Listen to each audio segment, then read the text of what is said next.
ሰላም ወገኖች፣ ሰሞኑን በሚዲያ እንዲህ የሚል ነገር ሰማሁ። ጎንደር ከተማ ተዋረደች፣ የአማራ ህዝብ ተዋረደ፣ የኦርቶዶክስ እምነት ተዋረደ። እነዚህ ሰዎች ሊያዙ ይገባል።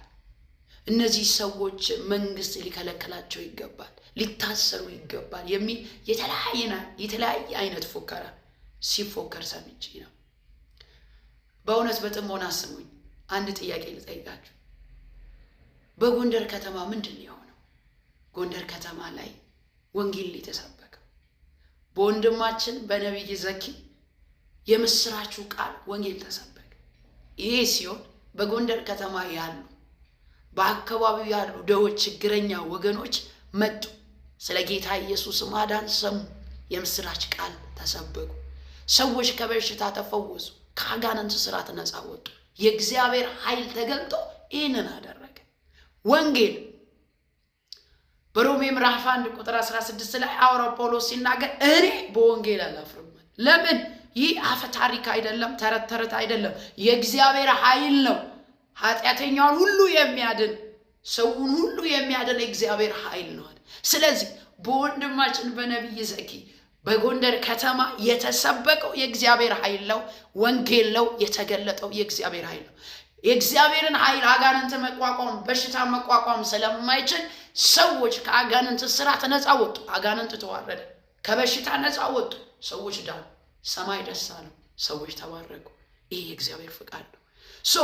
ወንጌል በመሰበኩ ጎንደር ከተማ ተዋረደች። የሃይማኖት እምነት የኦርቶዶክስ ሃይማኖት ተዋረደ፣ አማራ ህዝብ ተዋረደ የሚል አይነት ፉከራ በሚዲያ የምንሰማ እኔ የምለው ጎንደር ከተማ የአማራ ህዝብ ኦርቶዶክስ በኢትዮጵያ ውስጥ ነው አይደል ያለው? ኢትዮጵያ ውስጥ ስላለው ነው አይደል መናወራው? በኢትዮጵያ ውስጥ እኮ አንድ ኢትዮጵያዊ ሃይማኖቱና እምነቱ ፐብሊክሊ ፍሪሊ በነፃነት የመናገር መብት አለው። ህገ መንግስቱ ይፈቅድለታል። ህገ መንግስቱን የጣሰ ነገር አላደረግንም። እኔ ግን እምለው ወንጌል ሲሰበክ ስለ ጌታ ኢየሱስ ክርስቶስ ተሰብኮ የኦርቶዶክስ ሃይማኖት ተከታይ ሰዎች የሚዋረዱ፣ አማራ ህዝብ የሚዋረድ፣ ጎንደር ከተማ የምትዋረደው እንዴት ነው? ወይስ የኦርቶዶክስ ሃይማኖት ተከታይ የሆናችሁ የክርስቶስ ኢየሱስ ተቃዋሚ ናችሁ እንዴ? ምክንያቱም የኢየሱስ ክርስቶስ ተከታይ ነን፣ መዳን በኢየሱስ ነው፣ ከቅድስት ድንግል ማርያም የተወለደውን ኢየሱስን እንቀበለዋለን ካላችሁ ስለ ኢየሱስ ሲሰበክ ሰላማዊ ሰልፍ ልትወጡ፣ ልትቃወሙ፣ ልትገፉ፣ ልትሳደቡ አይገባም።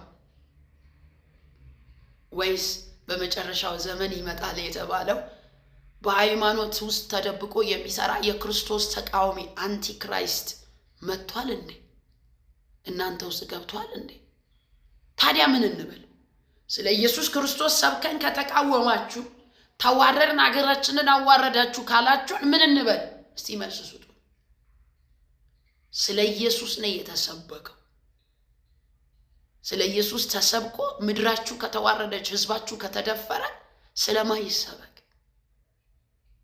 ስለ ጠንቋይ፣ ስለ ሟርት፣ ስለ ድግምት ይሰበክ? እሱ ነው የእናንተ ክብር? ሰዎች ከአጋንንት ስራት ነፃ መውጣት ነው ውርደት? ሰዎች ከበሽታ መፈወስ ነው ውርደት? እስቲ ይመልሱልኝ በቀንነት። የእግዚአብሔር ቃል ምን ይላል? እናንተ የእግዚአብሔር ቃል ተቃዋሚ ናችሁ ወይስ ደጋፊ ናችሁ? አንቲክራይስት የክርስቶስ ተቃዋሚ ናችሁ ወይስ የክርስቶስ ተቀባይ ናችሁ? ማንነታችሁን በተግባር ነው የምንረዳው። እኛ የሰበክ ነው የተሰቀለውን ኢየሱስን ነው። የተሰቀለው የእግዚአብሔር ልጅ ስለ ሰዎች ኃጢአት ሁሉ የእግዚአብሔር ኃይል ስለሆነ ወንጌል ሲሰበክ ሰዎች ነፃ ይወጡ ዘንድ የግድ ነው። ታዲያ የአማራ ህዝብ እንዴት ነው የተዋረደው?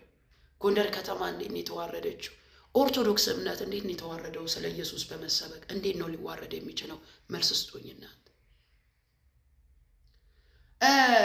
በሚዲያ ላይ በጎንደር ከተማ ያለች ሙሉ ወንጌል የሙሉ ወንጌል አማኞች የወንጌል አማኞች ይቅርታ ጠይቋል የሚል ቪዲዮ ወይ የሚል ደብዳቤ አይቼ ነበር። በሚዲያ ላይ ይዘዋወራል። በእውነት በጎንደር ከተማ ያላችሁ አብያተ ክርስቲያናት ወይ ደግሞ የወንጌል አማኞች እናንተ ይቅርታ ጠይቃችኋል ወንጌል ስለመሰበኩ ይቅርታ ጠይቃቸዋል? ሁለተኛ አይደረግም ይሄ ነገር ብላችሁ ይቅርታ ጠይቃቸዋል? እንደማታረጉ ተስፋ አደርጋለሁ። ካደረጋችሁ እንደገና ጌታን መቀበል ያለባችሁ እናንተ ናችሁ።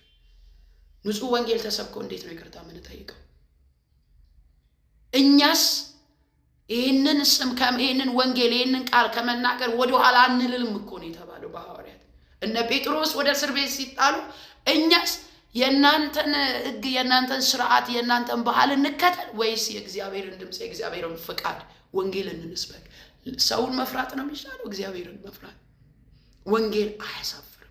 አምናለሁ፣ ተስፋ አደርጋለሁ በጎንደር ከተማ ያላችሁ አብያተ ክርስቲያን ወይ ደግሞ የወንጌል አማኞች በሚዲያ ይቅርታ እንዳልጠየቃችሁ ይህ ደብዳቤ ፌክ እንደሆነ አምናለሁ።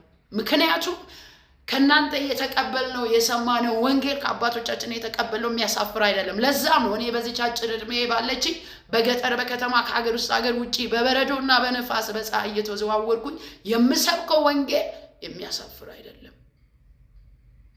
እንደማያሳፍር ስለማቅ ነው ከአባቶቻችን የተቀበልነው። ስለዚህ ወንጌል አያሳፍርም። አይደለም ጎንደር ከተማ በመላው ኢትዮጵያ ሰሜኑ፣ ደቡቡ፣ ገና አማራ ክልል ሁሉም ኤሪያ ላይ ገና ወንጌል በአደባባይ እንሰብካለን። ከዚህም በኋላ የሚሆነው ይሄ ነው።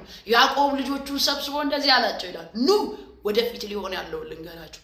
ጎንደር ከተማ፣ አማራ ክልል እያንዳንዱ ሟርትና ጥንቆላ፣ ድግምት፣ ደብተራ ሁሉ ተሰብስቦ ይሁ በኤፌሶን ከተማ ሐዋርያው ጳውሎስ ወንጌልን በመስበኩ በከተማው ያሉ ጠንቋዮች ደብተራቸውን መጻሕፍቶቻቸውን ይዞ መጥተው በእግሩ ስር አቃጠሉ እንደሚል ጎንደር ከተማ፣ አማራ፣ ሰሜኑ፣ ደቡቡ ውስጥ የተደበቀው ጥንቆላና ሟርት፣ ድግምት፣ ደብተራ በአደባባይ ይዋረዳል። ለሕዝቡ መዳን ይሆናል። ወንጌል በአደባባይ ይሰበካል። ሟርተኛና ደጋሚ፣ ጠቋር፣ መተተኛ ሁሉ ደብተሩ መተቱ የሚሰራበት ሁሉ በአደባባይ እየተዋረደ አጋንንት እያፈረ ሰዎች ኢየሱስን እየተቀበሉ ነፃ እየወጡ በነፍሳቸው ድነው በሕይወታቸው በረከት የእግዚአብሔርን ሐሳብ ያገኛሉ። የእግዚአብሔር ፍቃድ ይሄ ነውና አማራ፣ ኦሮሞ፣ ትግራይ ሁሉም የኢትዮጵያ ምድር በወንጌል ትታረሳለች። አይደለም የኢትዮጵያ ምድር ዓለም ሁሉ በወንጌል ይታረሳል። ይህ የአንድ ሰው ሐሳብ ሳይሆን የእግዚአብሔር አብ እሱ ዓለምን ሁሉ በክርስቶስ ኢየሱስ የመጠቅለል የእግዚአብሔር ፍቃድ ስለሆነ የሚያስቆመው ማንም የለም።